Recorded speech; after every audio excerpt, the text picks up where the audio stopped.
MS ওয়ার্ডে editing ফরম্যাটিংকে password প্রোটেকশনের মধ্যে রাখবার জন্য আমরা রেস্ট্রিক্ট এডিটিং অপশানটি ইউজ করি। কোথায় আছে? রিভিউ রিবনের প্রোটেক্ট কমান্ড গ্রুপ থেকে রেস্ট্রিক্ট এডিটিং। আমরা অ্যাট ফার্স্ট এই যে রেস্ট্রিক্ট এডিটিং ডায়ালগ বক্স আছে এখানটাতে আমরা 2 নম্বর অপশনে ক্লিক করব। এডিটিং রেস্ট্রিকশনসের আন্ডারে allow only this type of editing in the document everyone select করলাম। Yes start enforcing protection.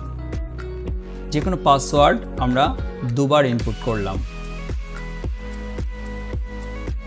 ওকে করলাম। এরপর আমরা কোনো রকম এডিটিং ফরম্যাটিং করতে পারবো না, এগুলো ডিসেবল হয়ে আছে, অর্থাৎ আমরা চেঞ্জ করতে পারছি না।